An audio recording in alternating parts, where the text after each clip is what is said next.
سامعین محترم، اب آتے ہیں اس غزل کی تشریح کی طرف۔ مرزا اسداللہ خان غالب کی یہ مشہور غزل 11 اشعار پر مشتمل ہے۔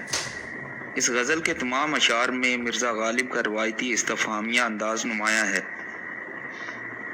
غزل کا پہلا شعر: دل ناداں تجھے ہوا کیا ہے، آخر اس درد کی دوا کیا ہے۔ اس شعر میں شاعر نے دل کی نادانی اور ناسمجھی کا اظہار کیا ہے، اور ناسمجھ دل سے ہی دریافت کیا ہے کہ اے ناسمجھ دل، اے نادان دل، تجھے کیا ہو گیا ہے۔ پہلے تو نے عشق اور محبت کے انجام و عواقب کا اندازہ لگائے بغیر عشق میں مبتلا ہونے کی غلطی کر لی، اور اب اپنی اسی نادانی میں تو اس عشق کے مرض کا چارہ اور دوا تلاش کر رہا ہے۔ اے بھولے بھالے دل، یہ وہ بیماری نہیں جس کی دوا ہو، یہ وہ درد نہیں جس کی کوئی دوا ہو۔ گویا مریض عشق پہ رحمت خدا کی، مرض بڑھتا گیا جوں جوں دوا۔ غزل کا دوسرا شعر: ہم ہیں مشتاق اور وہ بیزار، یا الہی یہ ماجرا کیا ہے۔ غالب عشق و محبت میں عاشق کی دیوانگی اور شوق دید کو بیان کرتے ہوئے کہتے ہیں کہ ہم عشق کے مارے دل پرشوق لے کر محبوب کی دید کو ترس رہے ہیں۔ دوسری طرف محبوب کی کم التفاتی ہے، بے توجہی ہے اور بیزاری کا اظہار ہے، عالم حیرت ہے اور بات سمجھ سے باہر ہے۔ اے خدا، آخر یہ داستان اور قصہ کیا ہے، میری سمجھ سے باہر ہے، کیونکہ ہونا تو یہ چاہیے تھا کہ ہمارے شوق اور جوش کا جواب اسی جوش، شوق اور ولولے سے دیا جاتا، لیکن محبوب کی سرد مہری سمجھ سے بالا تر ہے۔ غزل کا تیسرا شعر: میں بھی منہ میں زباں رکھتا ہوں، کاش پوچھو کہ مدعا کیا ہے۔ اس شعر میں شاعر واردات قلبی کے اظہار کا موقع چاہتا ہے اور اپنی اس خواہش اور حسرت کا اظہار کر رہا ہے کہ وہ اس بات کی قدرت رکھتا ہے اور اس کے منہ میں زبان اسی مقصد کے لیے اللہ تعالیٰ نے عطا کی ہے کہ وہ دل کی بات زبان پر لا سکے، موقع محل کی مناسبت سے بات کر سکے، لیکن آداب محبت کے تقاضوں کو نبھاتے ہوئے وہ از خود اپنے جذبات کا، اپنی خواہشات کا اظہار نہیں کرنا چاہتا۔ اس کی خواہش ہے کہ محبوب خود اس سے اس کی خواہش جانے۔ غزل کا چوتھا شعر: جبکہ تجھ بن نہیں کوئی موجود، پھر یہ ہنگامہ اے خدا کیا ہے۔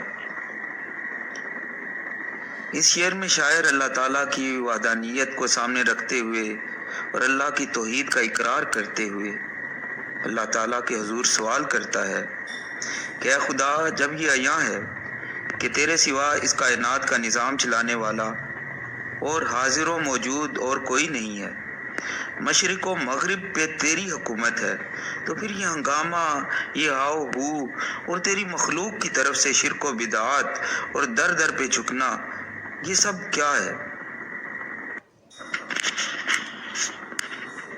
اب آتے ہیں غزل کے پانچویں شعر کی طرف: یہ پری چہرہ لوگ کیسے ہیں، غمزہ و عشوہ و ادا کیا ہے۔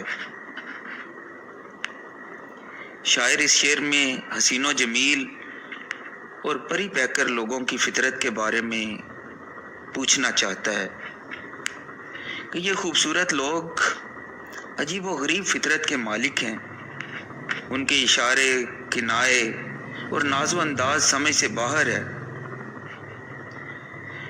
ان حسینوں نے یہ ناز و انداز اور بانک پن کہاں سے سیکھا؟ گویا ان کے حسن نے ہی ان کو یہ انداز دلبرانہ سکھا رکھے ہیں۔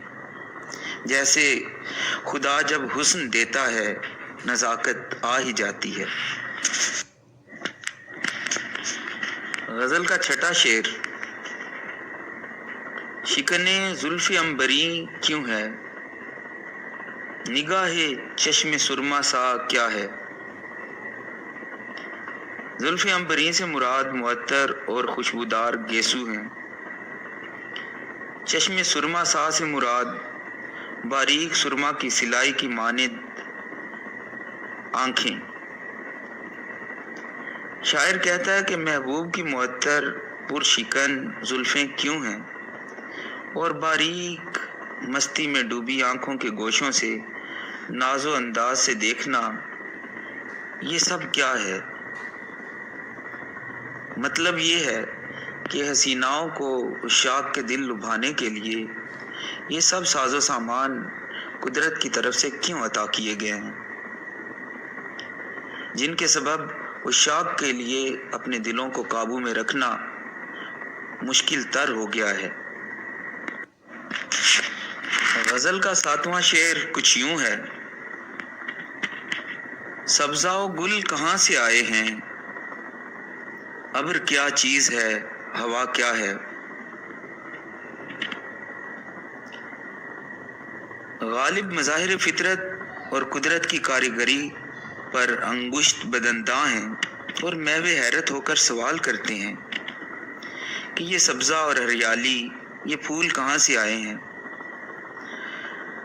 سبزے کو یہ ہریالی اور تازگی، پھولوں کو خوبصورتی اور رنگینی کیسے اور کس نے عطا کی؟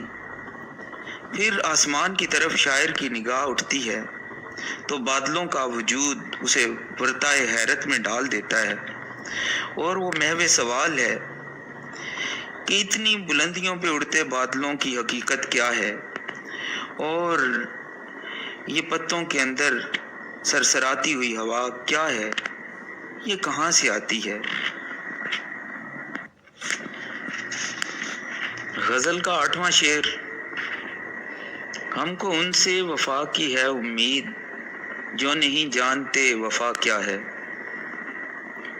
اس شعر میں شاعر اپنی سادگی کا اظہار کرتے ہوئے کہہ رہا ہے کہ ہم بھی کتنے سادہ طبع ہیں، سادہ مزاج ہیں، کہ ان بتوں سے وفا کی امید لگائے بیٹھے ہیں جو وفا کے مفہوم اور معانی سے ہی ناشنا ہیں، جنہیں علم ہی نہیں کہ وفا ہے کیا، اس کا معنی کیا ہے، اور جس کو یہ علم نہ ہو کہ وفا کی حقیقت کیا ہے، وہ پھر اس کو نبھائے گا کیسے اور کیوں کر۔